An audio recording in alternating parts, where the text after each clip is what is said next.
Show from Futureverse TV. I'm your host, Craig O. And in the tech, we'll do a deep dive into technology that powers Futureverse ecosystem and aims to lay the foundation for the open metaverse. Our mission is to build a technological and cultural foundation for the open metaverse where creators, companies, and communities conjure their future. Perfect. And then we're going to get right to this. All right. So everybody, I'm really excited to introduce Marco Brondani. He is the CTO and co-founder of Futureverse.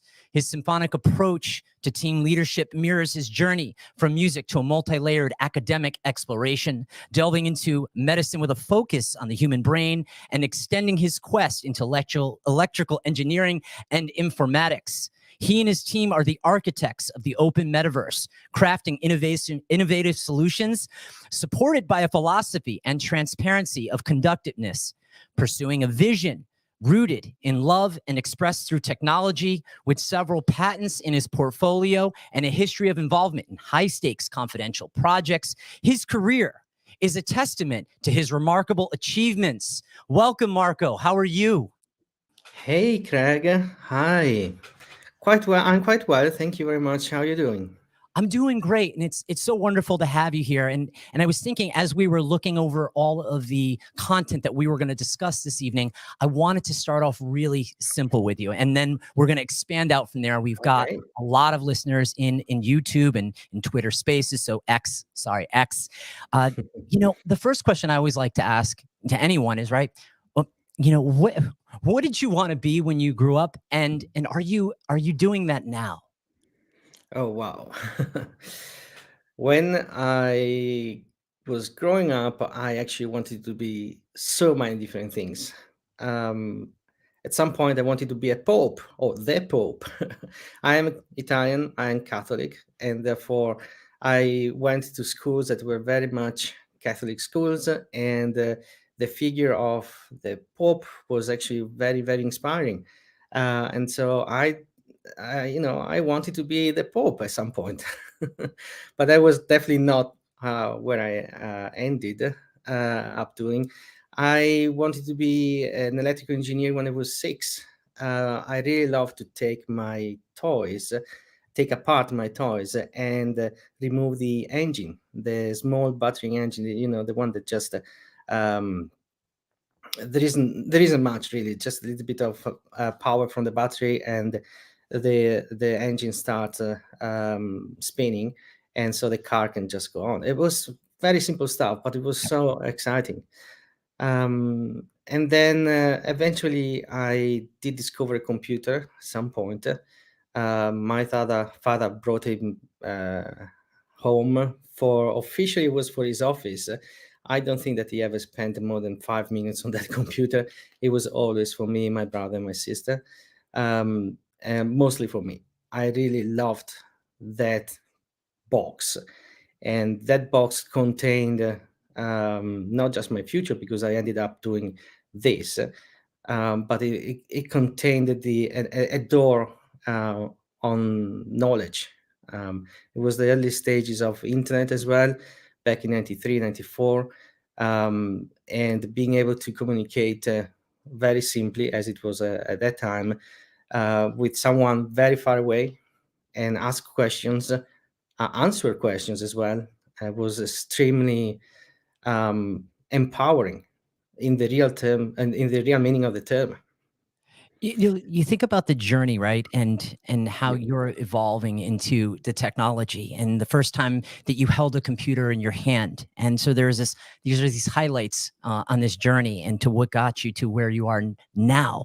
What did that moment look like when you knew that, you had 11 metaverse companies coming together with over 250 employees around the world? How did you know that that this was all coming together so quickly, and that overnight you work night and day? I mean, right now it's 2:30 in the morning where you are in Germany.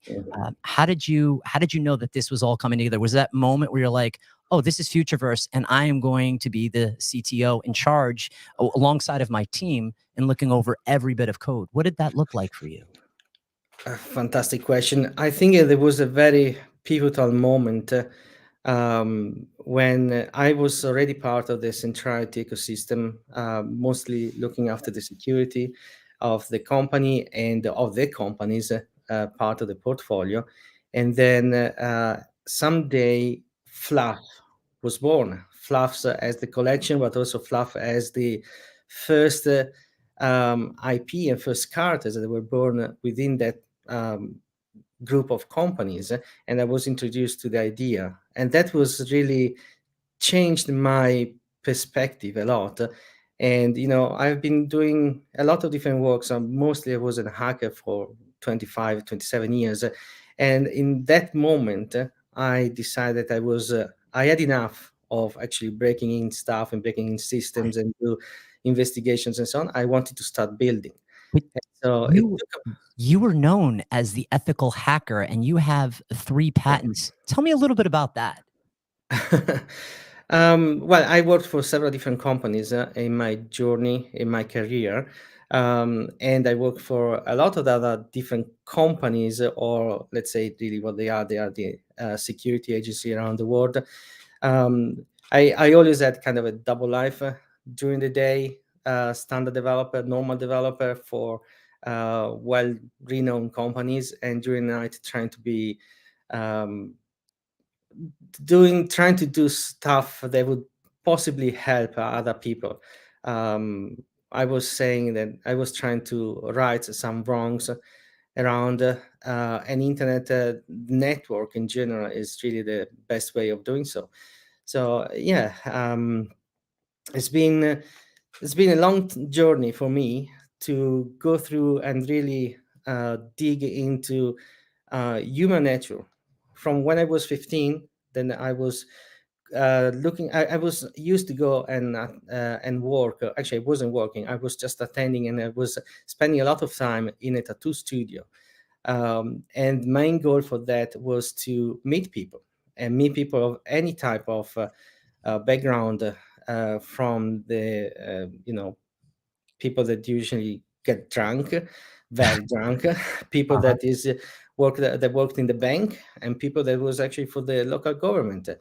But the more important piece for me was really to understand, to get to know them, get to know what they are doing, get to know how they think, and what motivates them in the Yeah. daily in their daily life.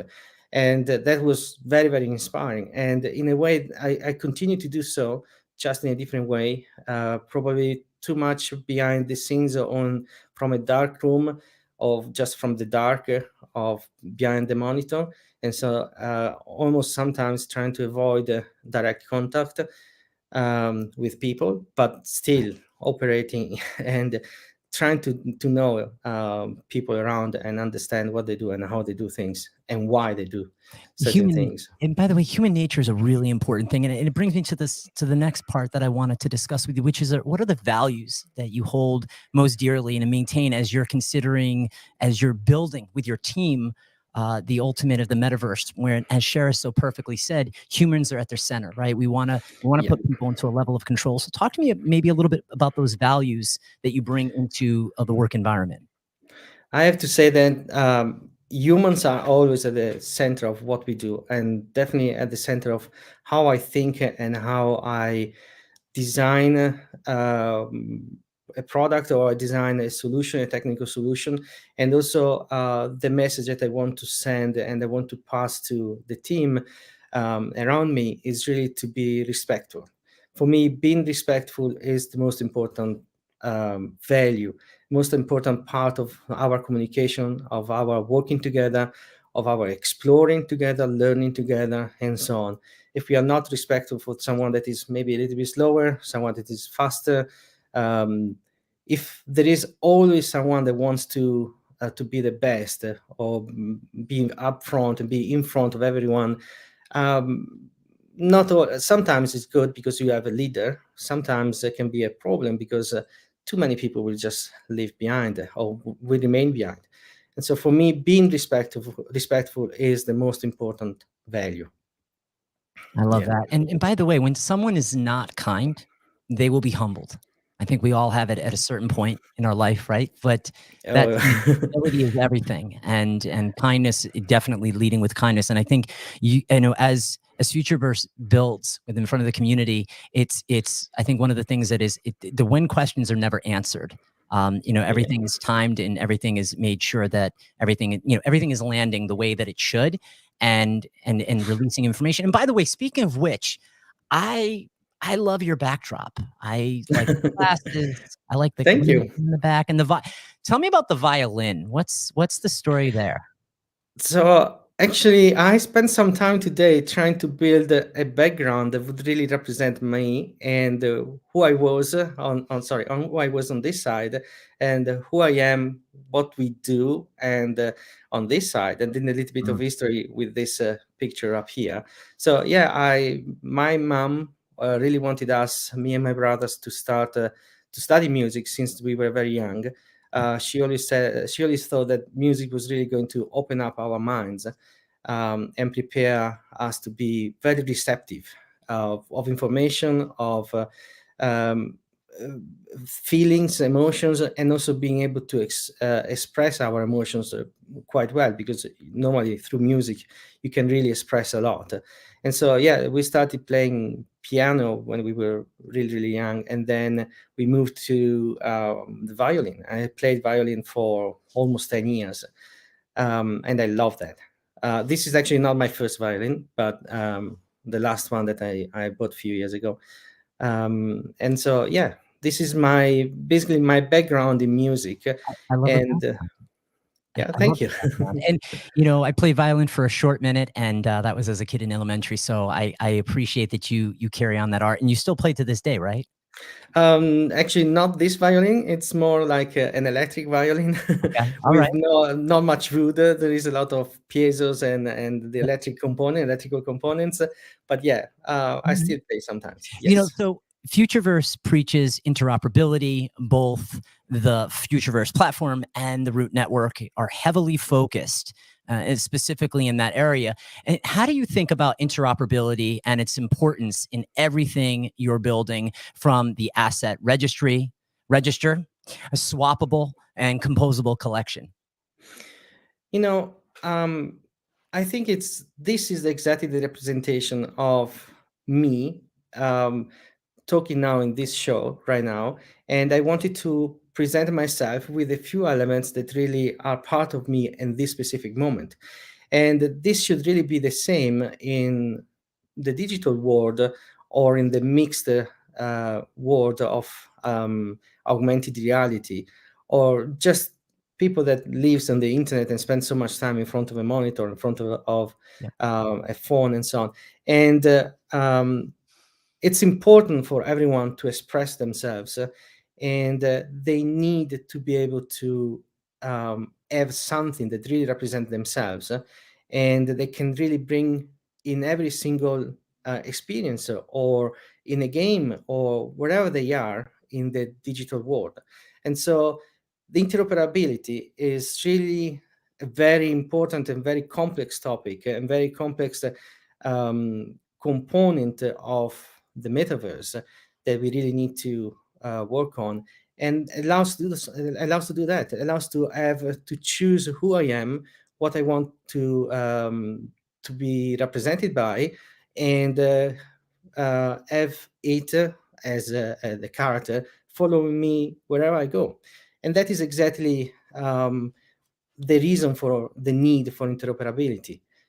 Characters, assets, collectibles need to be able to be usable, be following me where I go, wherever I go in the journey of the metaverse.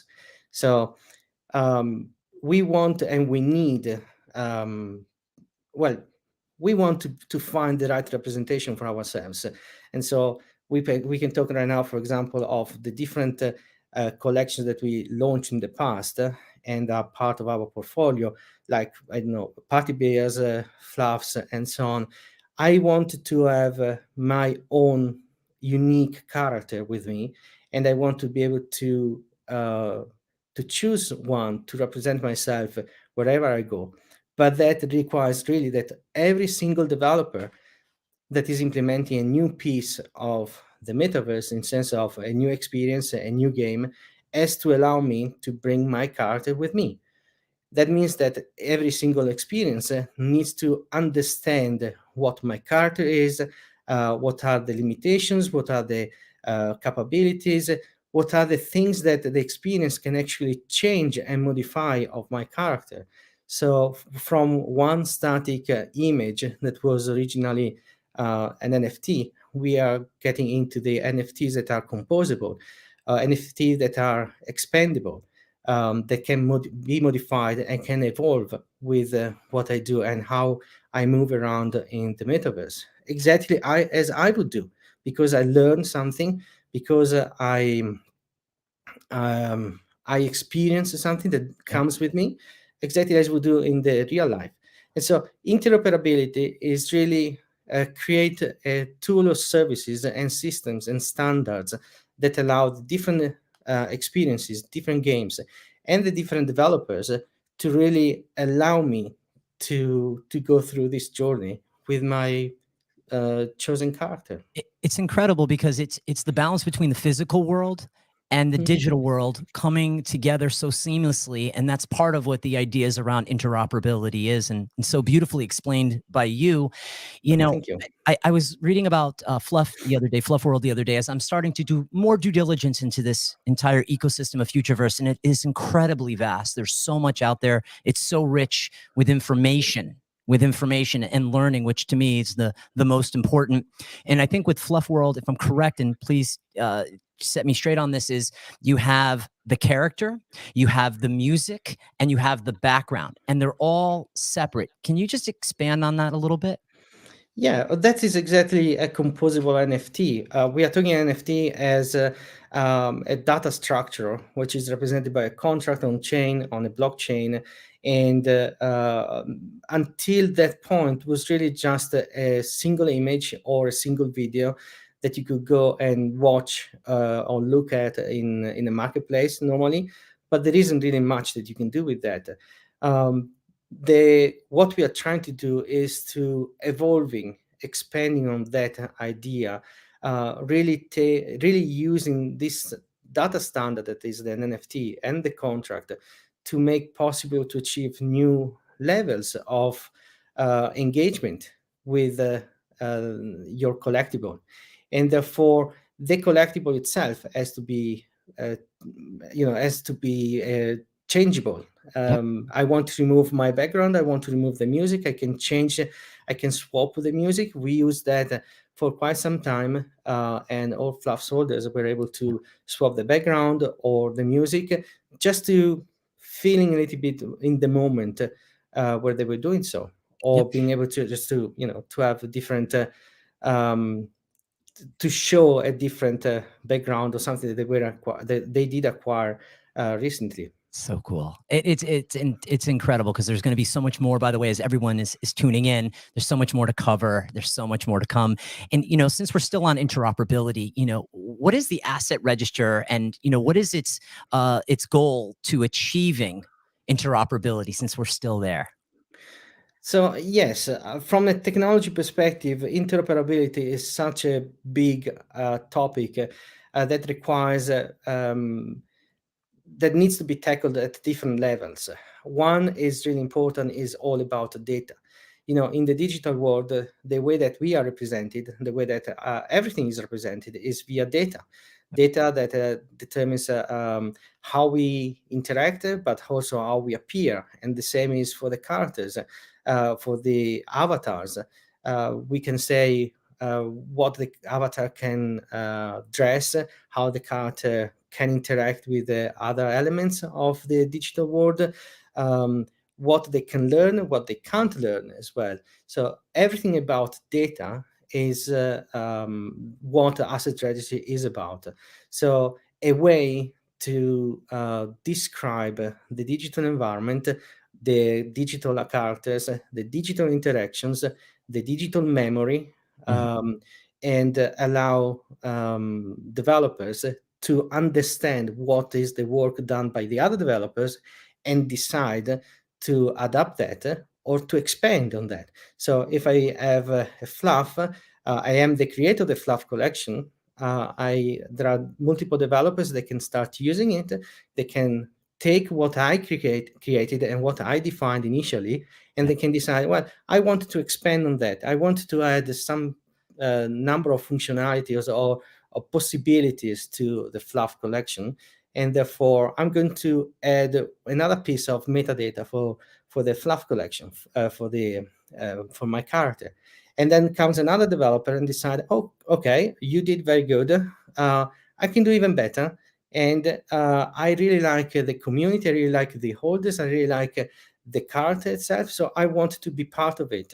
Let me expand a little bit so I can make my game or my experience compatible with my original character, the original, the adaptation or the expansion from the other developers, and so on and so on and so on. So we can really keep growing and keep modifying, expanding the original idea. And that's what should really be about. And it's really impressive what all of these different tools are, and we'll talk a little bit about Dot, but what the asset register does. And for me, I just want to maybe just talk about one tangible use case for the asset register, and how does that cater specifically to developers? Well, we launched a couple of weeks ago a very first glimpse into the interoperability system that is based on the asset registry, on this system of metadata, which was the possible to change color of the skin, color of the hair, hairstyle of the boxes of the collection of the Muhammad Ali, the Legends collection. That it was really an initial glimpse into the system. Very soon, we are going to release something that will just continue on that idea and will demonstrate the power of and how much this system can be powerful. It's all about swappables, being able to change your character, take what you have, take off what you have, and purchase something else, or have another character that I want to swap the what they dress, the clothing, and so on, and just create and have fun with my own collectibles. And that was like with the Next Legends, where we had the cut and style. That was the asset register in use, correct? Yes, correct, exactly. And So the idea is really exactly like that. The collection initially started with a set of metadata that was decided at the time, and now how can we make that different? How can we expand on that? And that's where the schema management system of the asset register, which is basically when you define the set of metadata, you also have to define exactly what each property of this metadata is, what type of value can accept, and so on. That is not has been considered as immutable until now. What we are trying to show is that it shouldn't really be immutable, because we can allow the users, after all, the users own their characters, they own their piece of content, and they should be able to do what they want with that. They want to modify it, they should be able to do so. It's all about the users and what the users want to do. And so the schema management is used to first define the original metadata schema, and then let someone else to create an additional piece of schema that that allowed to grow and create a new expandable, composable set of metadatas. And that's what exactly what happens in for the boxes. The very first step was that, and now we are entering. We added a couple of properties that were part of the, especially of the hair and the hairstyles and the color of the skin. Yep. And running those quests, which we'll talk a little bit about. Content generation is, a critical part of the metaverse. And, the Futureverse's dynamic object transformer, known as Dot, addresses this specific need. Can you give us sort of an overview of Dot as a piece of technology, as a tool on the Futureverse platform? Yeah, of course. So one of the problem, and it's all related to interoperability as well. One of the problem is that we have the metadata, and we now have a tool and a set of systems that allow us to work and modify the metadata and store the metadata. The other piece is really more from the creative perspective, and how to be able to generate variations that are then described via metadata as well, and how to make those variations possible in the tool that is used to create those assets, those characters. Normally, or not normally, but generically, in our world, Blender as a tool is very common, and you can basically create a model in Blender. And the very first version of Dot was able to inject this metadata, these configurations, and dynamically modify it and export the model with the modified characteristics. So we could have a system that generates as many variations as possible, injects all of them through Blender. Blender renders the new character and exports the character and save the model somewhere that can be retrieved, that can be viewed and start utilized. Now, this is great, but it's we hit already a limit in scalability. It's not possible to scale a system which is relatively heavy.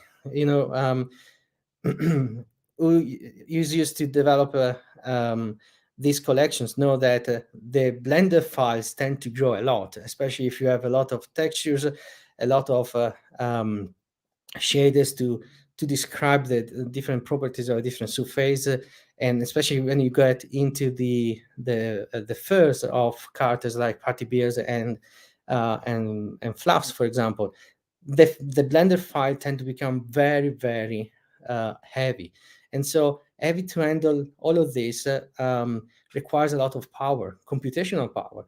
So to be able to process this, usually we had to work very, very closely with the cloud provider, service provider, that allowed us to, spin up as many instances of virtual machine instances to handle this process for the time that is being. So it's also expensive. It's time consuming. It's computational. It really requires a lot of resources. So this is what is pushing us into the new evolution of Dot.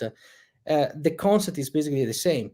We start from metadata, and we apply the metadata not at the server side, but at the client side. So basically, in front of directly in the hands of the users, the users receive the basic packages that are required to render a card, and then they receive the description of the card via in form of metadata, and on the client side, this is compiled together, and the final render is the actual collectible that you own. And we saw this now in the recent release of the ATEM vehicles. This is exactly the system that we have implemented. So it allows us much higher flexibility, but also higher quality of the end result, because we are not processing all of the files behind the scenes. It's all in front of the users on their own computer. And And by the way, I think one of the greatest parts of what you just said is, when you think about the root network, it is the highway. And then you have the tools and platforms that are built on top of that. And then the overlay of the atmosphere is Futureverse. And I think one of the things that's really important, whether it's Dot, whether it's any of the other tools that are coming along the way, is really noticing their use cases, how developers are working with them, and then how people are able to use them. And we engage with those obviously by going on the quest, and we'll talk a little bit about that. I heard you talk a little bit about the delivery pipeline. Can you explain that simply, just very quickly for our listeners, because we've got some really good stuff to talk about today. What do you mean by a delivery pipeline, so people can conceptualize this word? It's actually, I think, the most it's a very complex system at the end that no one is really aware of, which is really from the Blender tool where you create your card, how you end up having the final artifact in the form of a render image or a video, or the 3D model that you can apply and import in the game engine or in the browser environment, and so on. How that process is really what is the delivery pipelines are. There is a set of tools that needs to be implemented, needs to be optimized to allow the developers to really choose what they want to receive at the end. I start from A, how do I get to B with the highest quality possible, and allowing my users who owns the cart that they bought to receive what they really want. This is an entire set of services that needs to be implemented, and it goes from the backend side to the front end side. There is some QA tooling as well, and really depends. In our journey in Yeah. the past few years, we really went from having to do everything almost manually, to having some sort of automation where we could test, we could intercept basically these artifacts, look through them, decide, okay, this looks good enough. No, this has so many issues. This is perfect, and then decide which one were good to be sent out.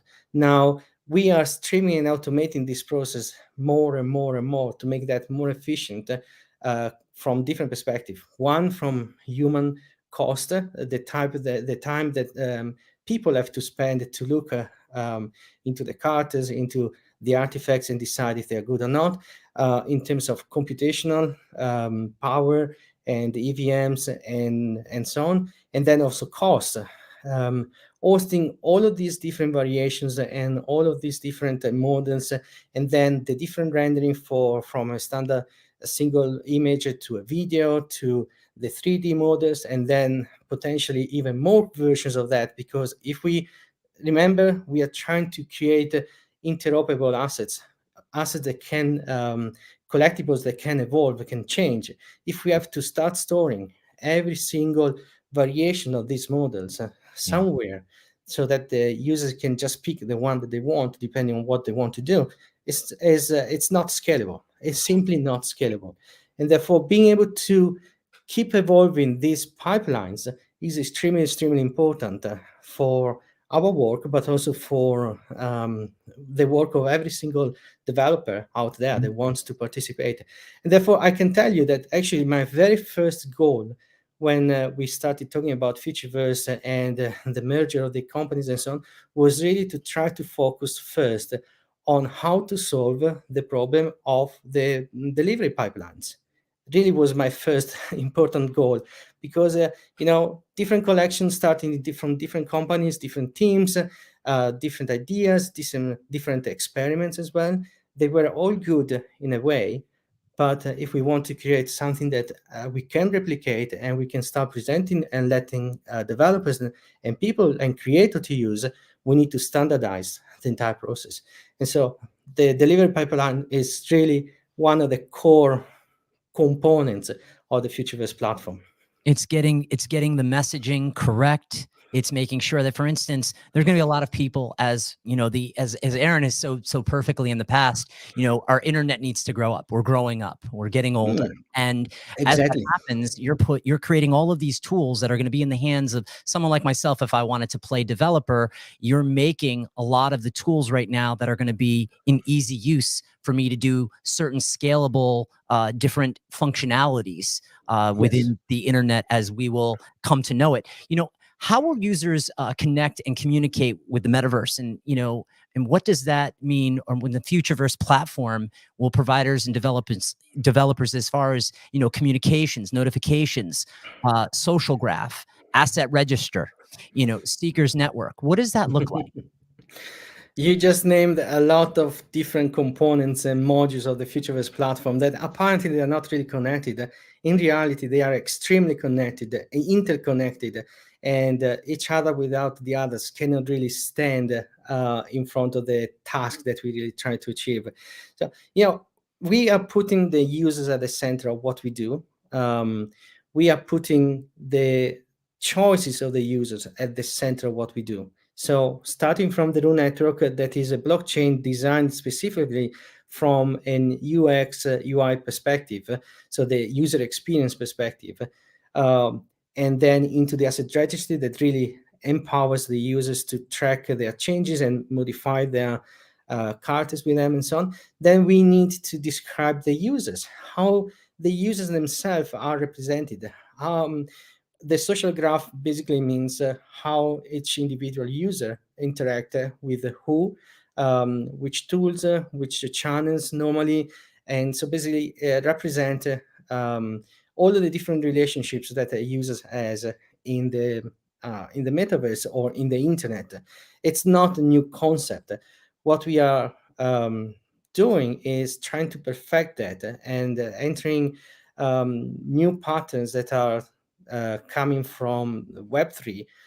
It's basically giving the users the option to own that data, own that information about themselves, and they have the power to decide who has access to that information, who can actually tell me or tell about me to others, and what they can tell about me.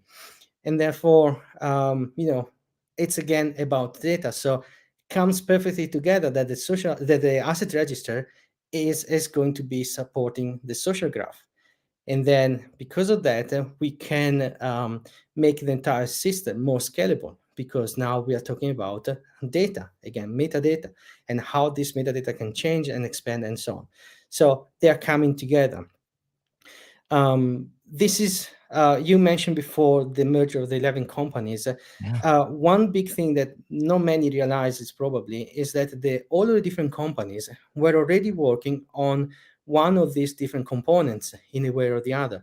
And so merging together makes sense also from the technology perspective, because we are bringing together all the different components, create the bridges between these components, and make the final technology possible.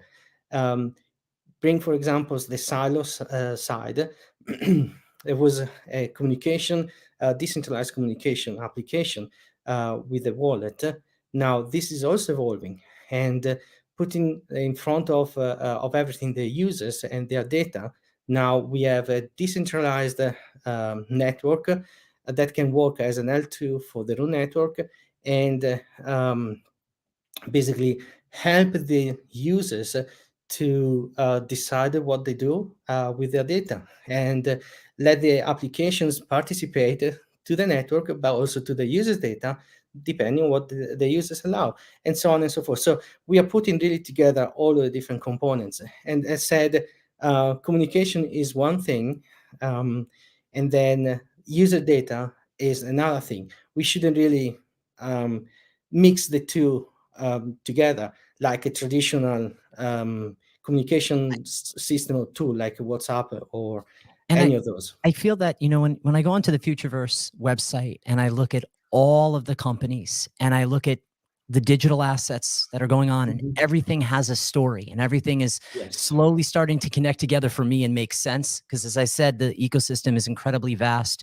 There are many passionate people out in the community who love what's going on, and how things are being built and constructed, and this self-discovery. And I wanted to go into maybe the next part with you, which is, we all know about AI and intelligence, and these Mm. are right now hot topics. Oh, yes. Aaron so wonderfully had, what was it?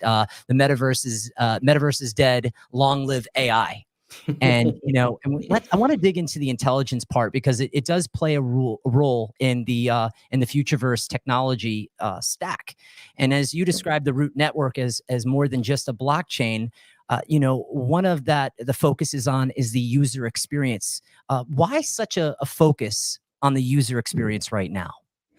Because it's probably the most important piece that is really missing at the moment. There are a lot of different experiences that really focus on just one thing, one sector, but not many that are really able to follow the user wherever they are, whatever they are doing, and so on. So it can really change a little bit. It has to change the perspective on how we think about what's next and what needs to be done.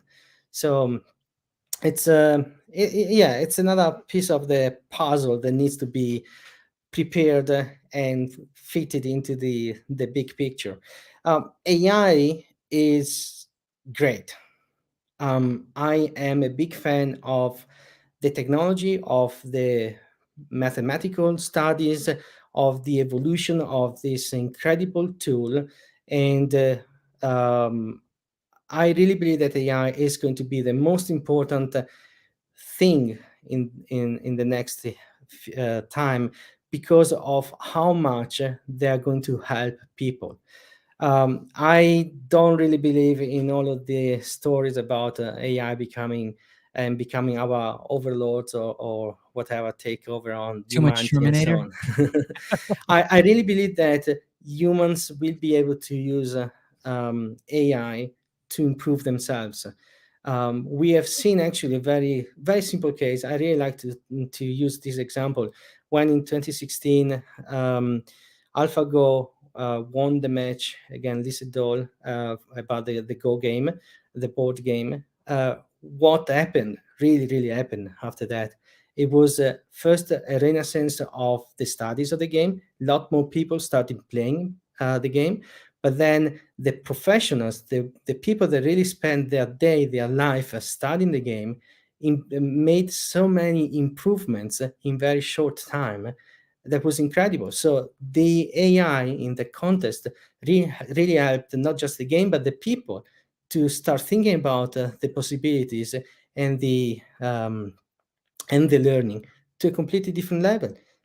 Pro players nowadays, after how many 7 years, they are definitely totally different level than what they were in 2016.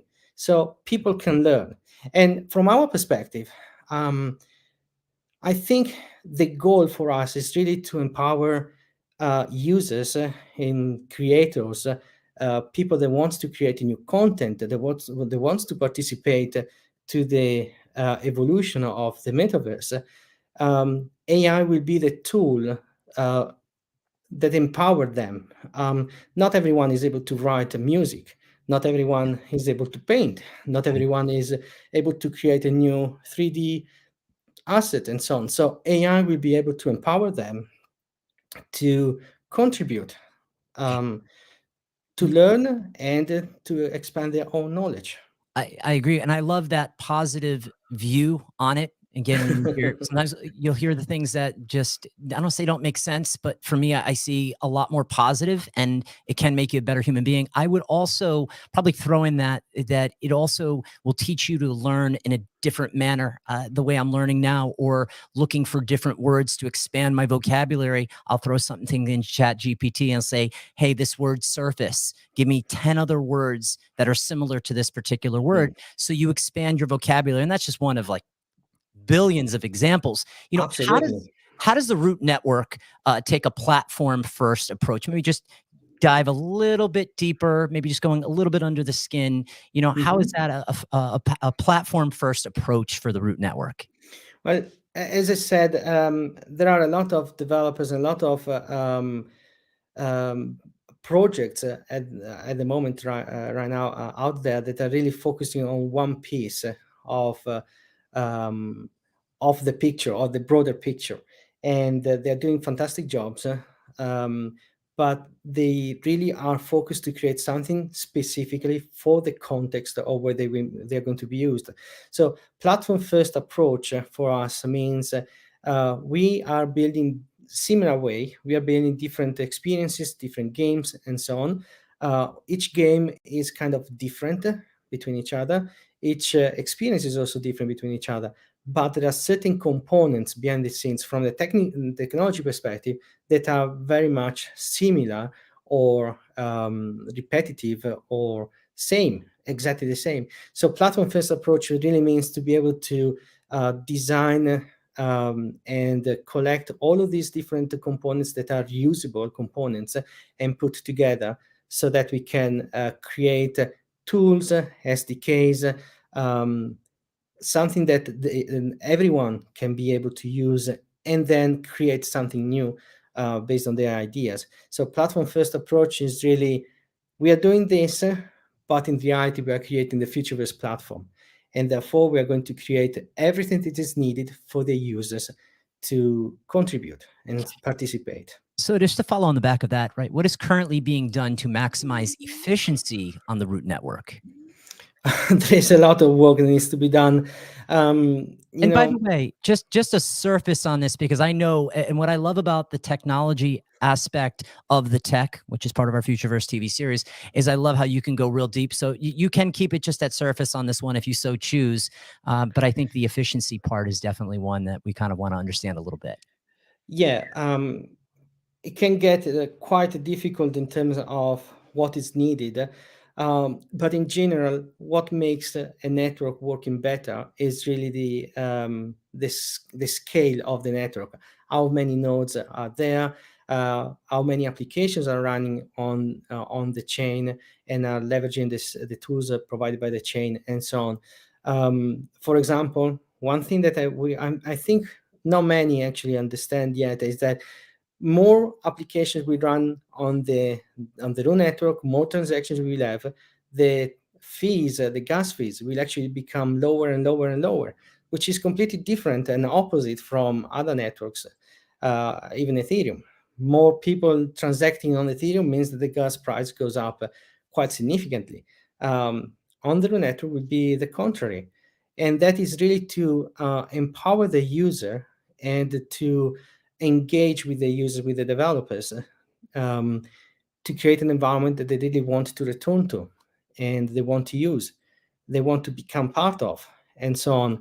And this is why we are really looking forward to have as many developers as possible to start interacting with us, interacting with the raw network, and so on. But there are there are other things that are really at the code level that can be done to improve it. At the architecture of the root network, we have so many different ideas of how to make the root network the network of the networks, for example, where we have the main network pretty much as it is now, and then we can start adding additional chains or meta chains that can contribute to specific functionalities, being really specialized on something. And because of that, the scalability of each individual layer 2, layer 3 chains can grow and can improve and can serve better the users. And, So and by the way, the only way that we can be on the root network is we need the ticket. We need to get our pass, our future pass. And by the way, that is free, so I can definitely talk about that with you. Why is the future pass so important to the overall experience in Futureverse? And I really want to talk about why that's crucial to Web3 identity. You know, we need there is the need for an entry point into every system, into every platform, into every ecosystem. And the identity component, the login component, being recognized and therefore being able to participate and so on, is really the more natural part, natural step that every system has to go through. So the Future Pass was another piece that we started working on very, very early stages, because it represents the users and follows the users into every single experience. What we are trying to do is that the Future Pass follows the users, or it's a place where the users can go every time, kind of going home and find everything about themselves. We want to add as many functionalities as possible to the Future Pass dashboard, so the users can really have the control of their experience, of their identity, of their journey from the Future Pass dashboard. But then it doesn't really have just to be this Future Pass dashboard. It can be another dashboard someone else wants to create. And from us, from platform perspective, we want to be able to create the services and the SDKs for new builders to create and expand on what we started. The entire goal of the metaverse is really start, putting different seeds around, let them grow, and then let other people to participate, other companies, other projects to grow with what we just planted. Yeah, I mean, it's your access and your gateway to the open metaverse is the Future Pass, and it's free, and you get to experience it. I did do three quests, 3 out of the 4 quests. Okay. How do the quests test the root network, so we understand a little bit about that? That's a very good question. Quest is a very clever system designed to allow to test a lot of different pieces of the technology, not just the most evident, that is the one with the name of the Quest. All of the different services that work together and empower or power up the different um, pieces of experiences need to be properly tested. Just a simple case is load testing. How many users can participate or can do something on that specific service simultaneously at the same time? How the different service degradation goes in time? How is the system performing? And so on. So the Quest really allow us to test the functionalities that we add to the different services and systems, but also how these systems perform, the infrastructure works, the deployments, the security, and so on and so forth.